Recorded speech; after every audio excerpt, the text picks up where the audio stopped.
Do we have one life's purpose? And what if we missed it? I realize this is cringe and I'm grossing myself out a little bit. No cap. Bet. I don't know the terms.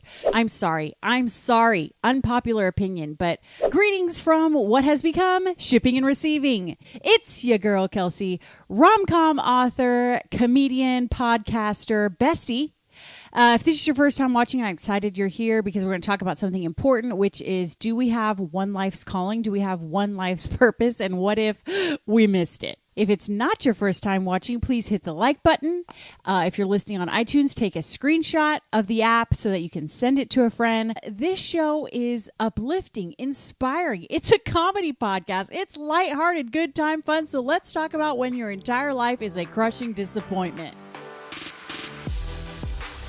Why are we talking about life's purpose, life's calling today? Well, I think I am not the only one who kind of woke up in their 30s and 40s and realized, like, this is not what your girl had planned. Me, personally, I was going to be a superstar.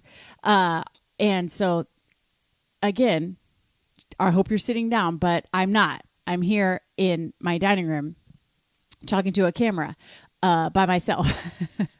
On a random Thursday afternoon. So I like to kind of hit on the things I feel like no one's really talking about. And even if you're in your late 20s, if you're a mom or if you are someone who life has you've been sort of sidetracked or blindsided and you did not end up where you thought you were going to end up, this is a normal thing. That's actually point number one. Haven't even gotten into it. We are just diving right in to the golden nuggets you can expect, which is everybody feels this way, I think. I mean, it's super rare. Like, my husband is pretty much the only one. He happened to fall in love with software and, creating software, coding, and all that stuff. What a nerd alert. 20 plus years ago, when it was new and emerging, and he got in on the front end of it, and he's still doing it today, and he still loves it today. Is very fulfilled, has never changed careers. That's not true. We did take a tiny hiatus when we moved to a tiny town in Arkansas and ran a marina on a lake, which you can read about in my novel called Things I Forgot About, the orange one behind me, which is loosely based on the small lake town we lived in Northwest Arkansas. But that was a year. He took like a gap year. But he's the exception. I mean, so many people, maybe it's specifically women, maybe it's Christian culture where there's a heavy emphasis when you're in youth group on like, what is God calling you to do? What is the calling in your life? For me, I'd like to take you back to little Kelsey. If God does hang out up there in the clouds and like pours specific ingredients mixing together one life's purpose for a person, I was meant to be a Broadway performer. Straight up, no cap, bet. I don't know the terms.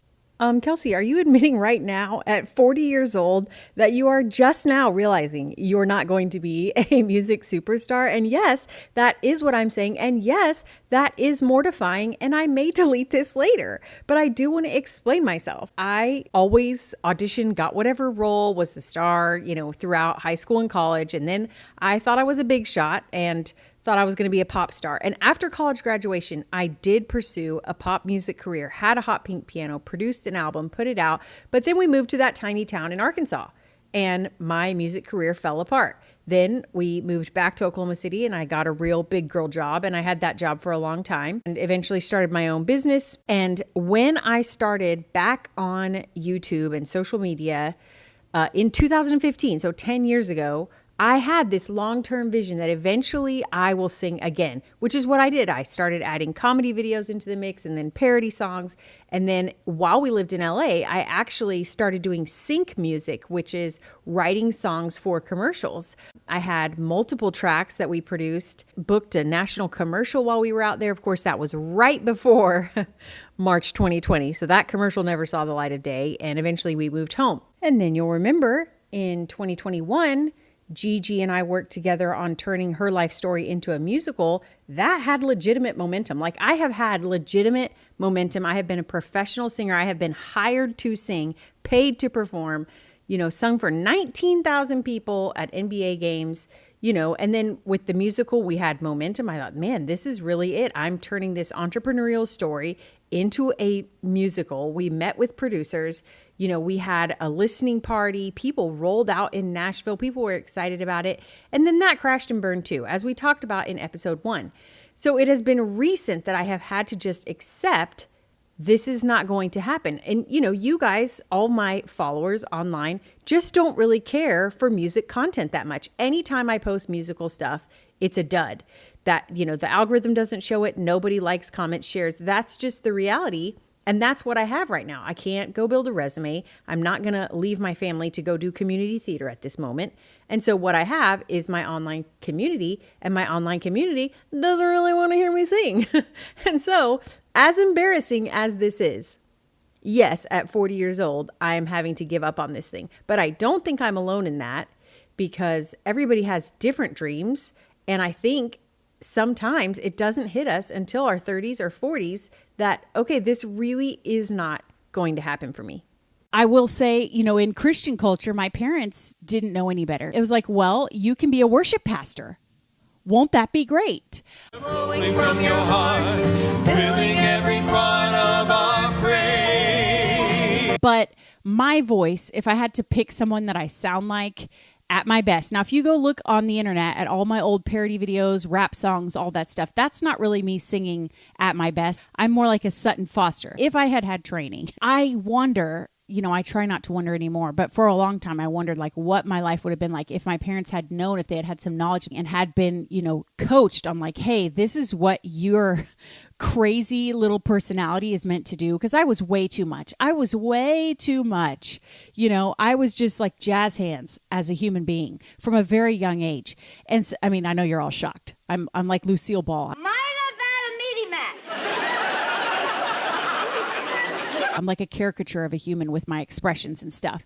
And so, you know, if someone had come along and said, hey, cuckoo, cuckoo, you're made for this stage and here's how we get you there. Now I'm on the other side of it.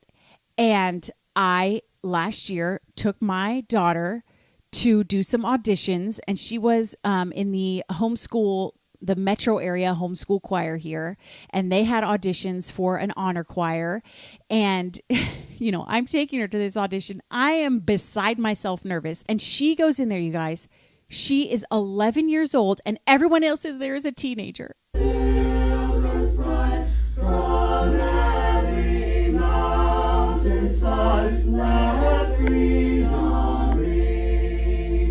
And I'm just like, you know, like I'm over on the side, and, you know, she can't see me having a full-on meltdown in the background. Thank goodness, she would have been mortified. But I'm like crying. I'm so proud of her. She's so tiny. Everyone else is so much bigger. And she's so like put together and confident and not, you know, freaking out like me. But then we have to have the conversations where I do have knowledge of the industry and I do know things. And I try to set her up for some realistic success. Like, yes, you absolutely can sing for a living. You can try to perform. You'll probably have to move out of Oklahoma City, and you will have 18 roommates in a, you know, cardboard box apartment. You will make very little money. You will be rejected for probably at least a decade. But you can do it. You can do it. Or you can teach music and you can stay here local. You could go into ministry. You could be a worship pastor. You know, all of the things. I'm trying to be realistic about it now that I'm on the other side. Because I think a lot of us can look back and think, well, our parents didn't really know what they were doing across the board. But now as a parent, don't you sit there thinking, I have absolutely no idea what I'm doing. Absolutely no idea what I am doing. Also, side note, it is really gross if you are in your 30s and 40s, if you're still talking about your childhood trauma. No, hard pass. I'm sorry. Unpopular opinion, but I was just talking with someone the other day, also 40 something, and, you know, just talking so much about all the ways their parents messed them up. Okay. And the last 2 decades since then, since you moved out, like, guys, I think we have some hardship Olympics. Like, everybody wants to pile on about how hard their childhood was, or how big their trauma was, or all the things that they've gone through. And it's gross. If anybody, in case someone was waiting for someone to say it out loud, it's gross. If you're 22, for sure, you're still unpacking that. And I understand that grief goes at its own pace. People have to learn on their own and figure things out on their own. But I don't want to hear about your parents if you're past like 35 years old. Am I wrong? Leave a comment. Okay, that's what I wanted to say. Number one, many people feel this way. And maybe if you're watching this and you are young, still in your 20s, but you are already a young mom, or you were stuck with some circumstance you didn't want, some sort of grief, some sort of like caretaking, debt, stuff like that. And you are also feeling like, I missed it. I missed my opportunity. I missed my chance. This is not what I was supposed to be doing. I was supposed to go to college.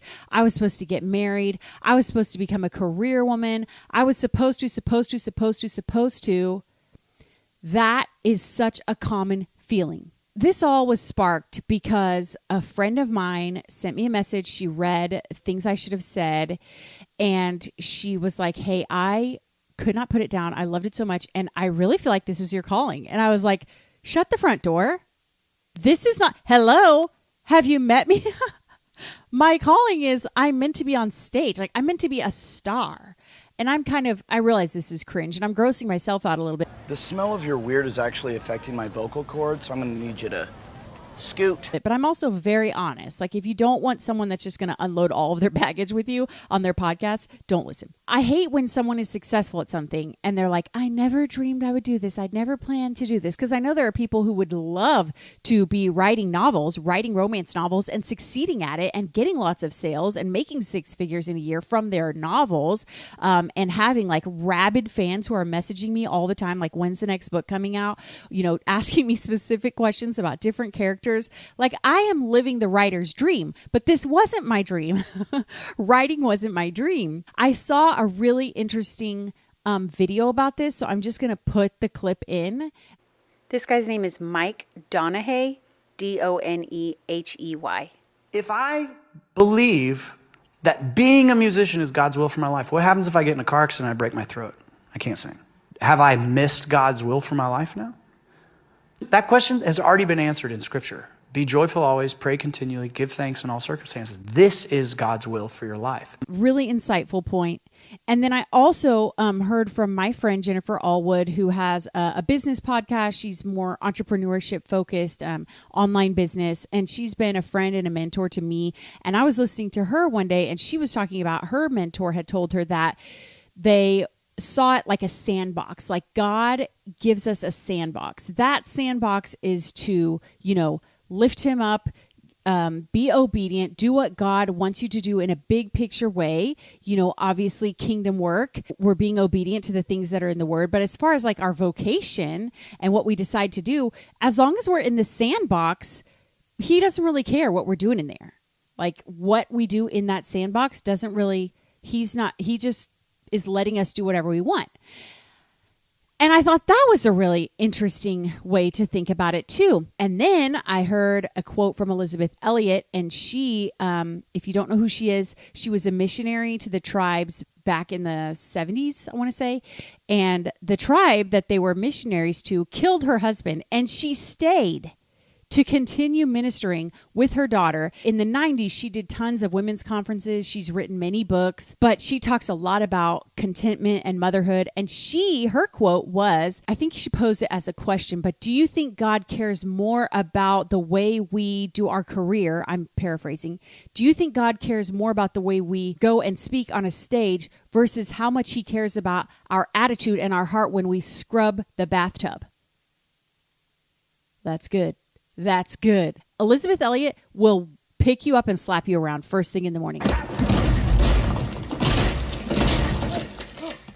God cares about our heart. Like it's so much more important who we're becoming and who we are than what we do. But we are humans. He designed us with these desires and passions, and we are meant to work. Work is good for us. We fill our days either with housework or child raising or part-time work or full-time work, or maybe you have a business. After thinking through all of that, is it my parents' fault that I missed what I was supposed to do? Was I really supposed to do that? When I realized like, hey, I am uniquely built for this one thing, should I have dropped everything and started like adult dance classes, like trying to catch up, trying to get back to what I think I was designed to do? It doesn't matter.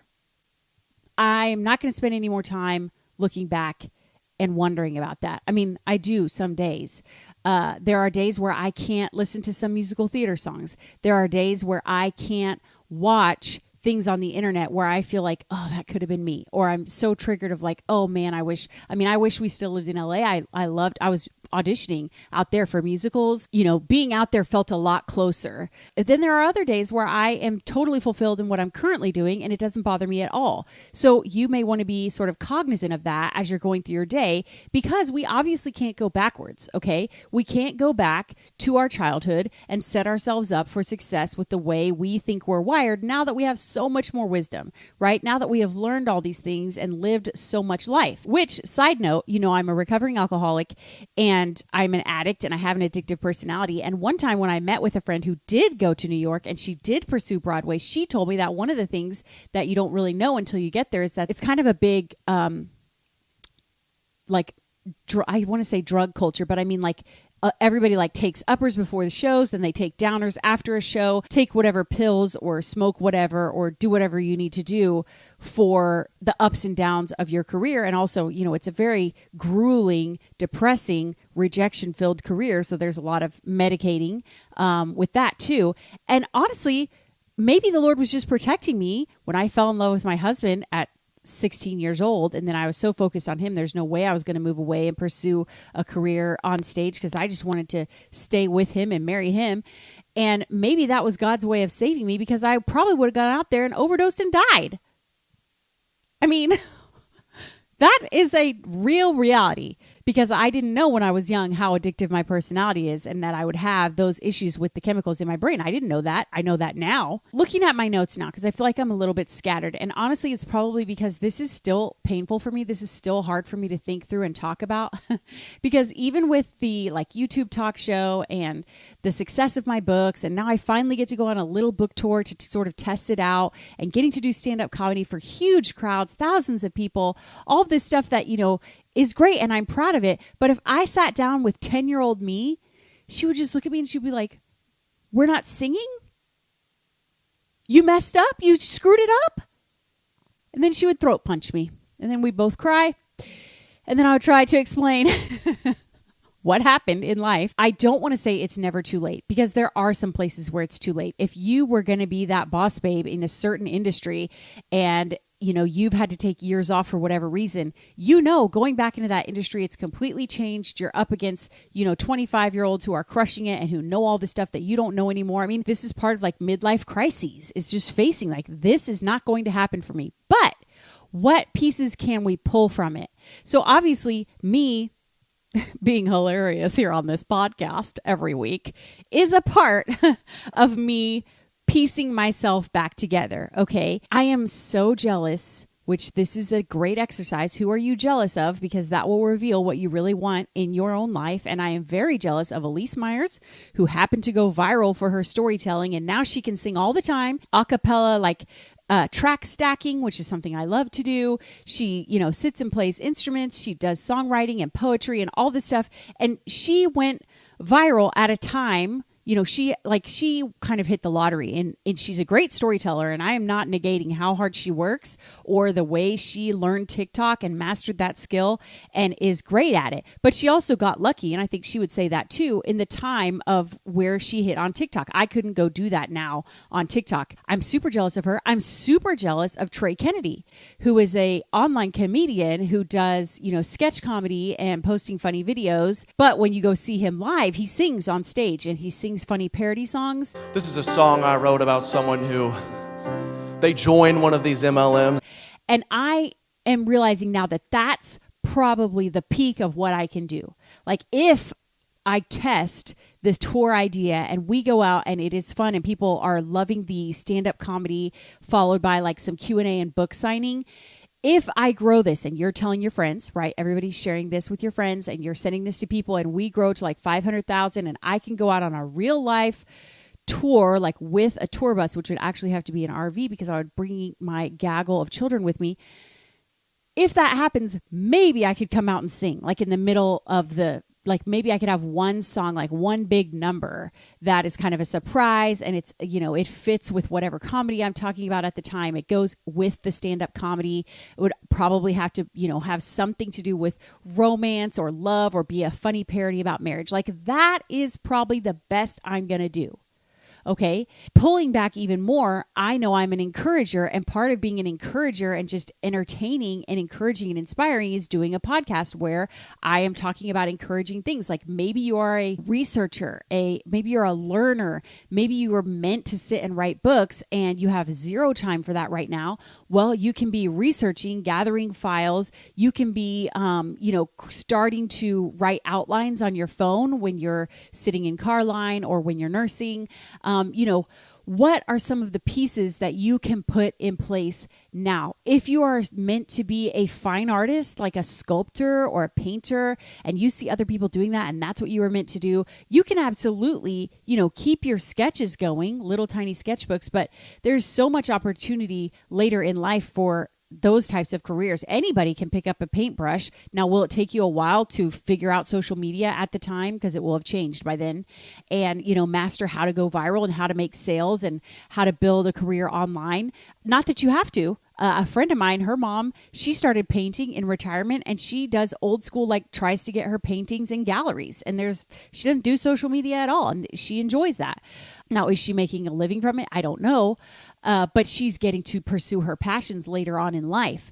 So I feel like we have to look at how we're wired, look at how we feel like God made us, look at the opportunity we missed. If we feel like we missed our calling, which most I feel like adults do, then what can we pick and choose from that? Even if it's like I was supposed to be a concert pianist and now I, just barely play piano for myself. Well, there are community bands. There are community orchestras. There is something nearby in the nearest metro area where you can just go do it for fun. You can, go, there are opportunities where you could at least scratch the itch and fulfill some of those things that are missing. So point number 1, like we've talked about in the last few episodes, feel your feelings, maybe have a snack and a nap.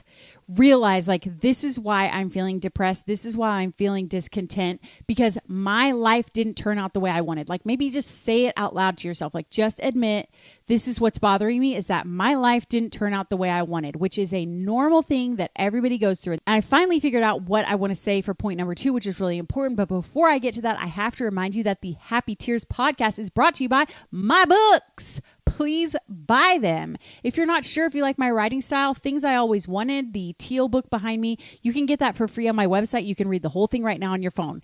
If you love Christmas, you're going to want this bad boy. This is the special edition hardcover. It is only available while the tour is happening, and you can only get it signed if you come to a tour date. The Happiest Book Tour is part stand-up comedy, part signing, swag, selfies, Q&A. It's going to be so much fun.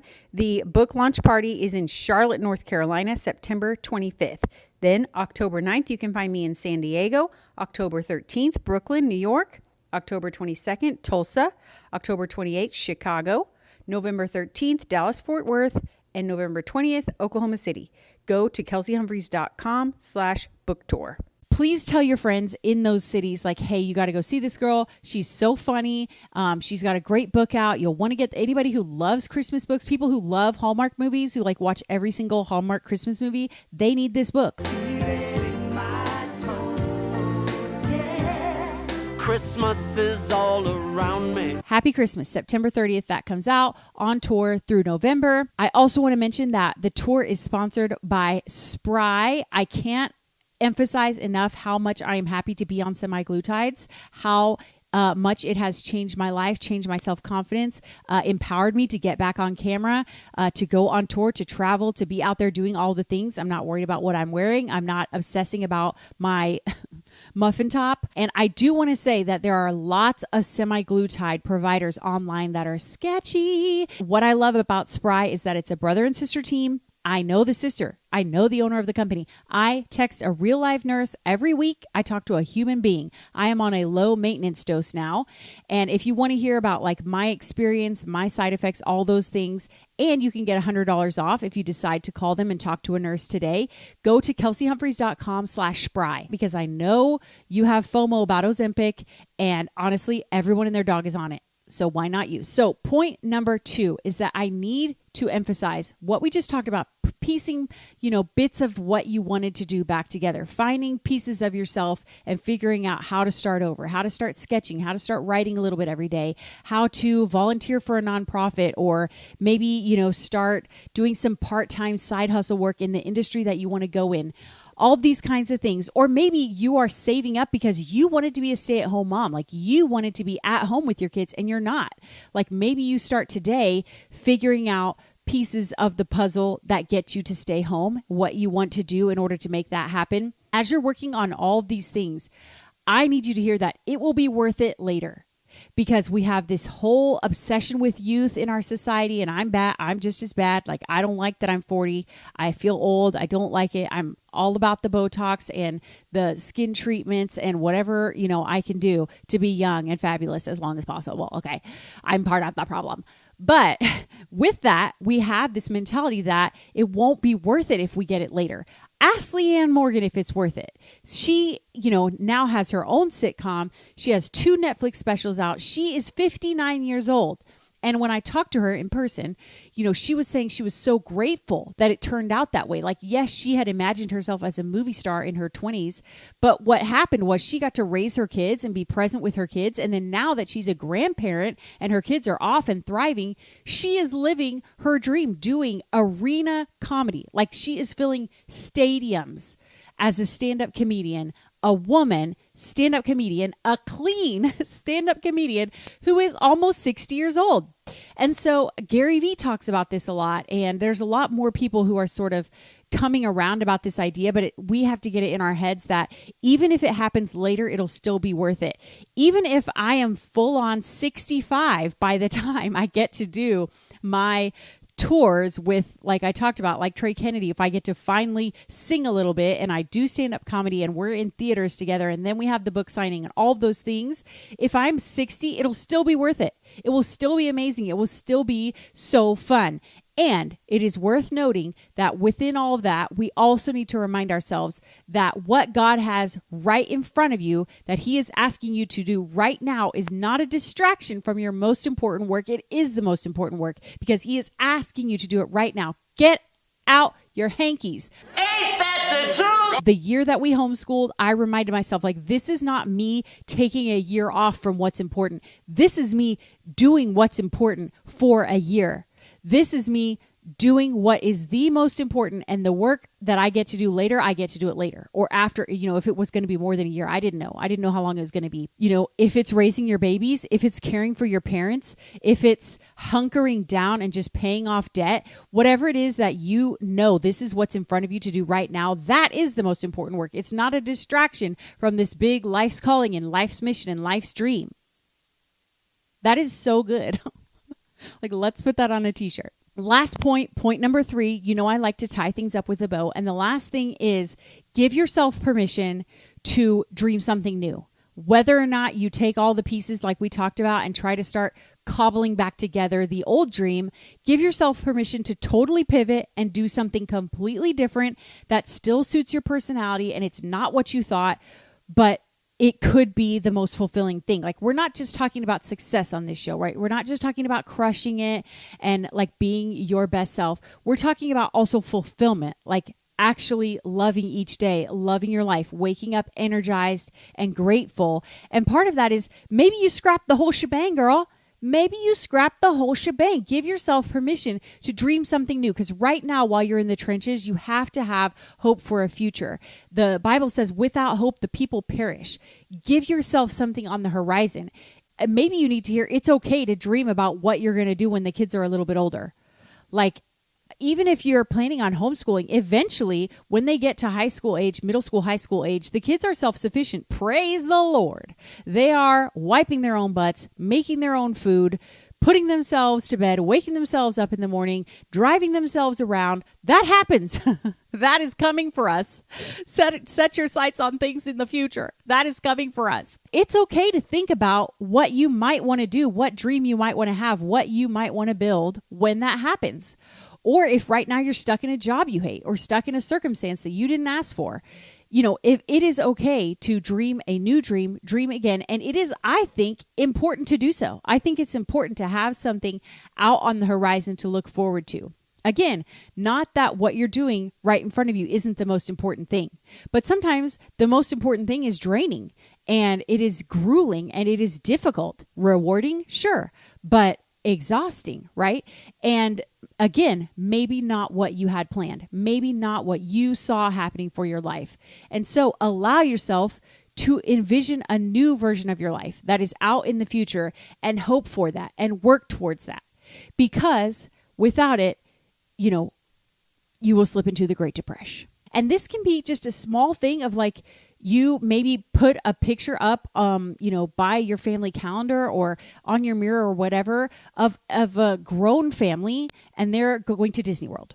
Okay, that's a weird example, but like maybe right now you can't travel. You're just drowning in infants and like everything seems like you will never be out from under what's very hard when you're not sleeping and they're not nursing and, it's just diaper after diaper after diaper. And maybe your husband works out of the home and you're doing it all by yourself. Or if you have a toddler and a baby, or you're whatever you feel, if you feel sort of stuck in the circumstance that you're in, think about this will not be forever. And what does it look like afterwards? And maybe post a visual somewhere for yourself to keep your eye on the prize that this is not forever. I'm working towards something. I'm building towards something. Or maybe you're not working towards it and building towards it, but you will eventually. Eventually you will get to that point where you are building and working on something. I think God designed us to work, even if working in the home. Hello, being at home is a full-time job and building your home the way you want it. If you want to be a homesteader, more power to you, you and your goats and your chickens and all the poop. It just seems like a lot of feces. You know what I mean? Just like poop everywhere. But if that's what you want to be working on, I think we are made to be working on something, working towards something, building something. I think that's part of how God designed us as humans. So if you are stuck, give yourself permission to create a new dream, build a new dream, and start going after it. Or at least give yourself a visual reminder that I'm going to go after this as soon as I can, as soon as there's some margin and some free time. Okay, I think that is it for this episode. Next week, I want to talk about something important, especially I'm leaning into like busy moms, working moms, midlife moms, because I have done some deep diving on the YouTubes and the podcasts, and I have found a problem that I know how to solve. And it's also the reason why we all feel like we're behind and failing all the time. Don't you want to know the answer? I have it. So please come back next week. And please remember, if you see me at a book signing or out in the wild and some musical theater song comes on and I start singing along and also weeping, just remember those are happy tears.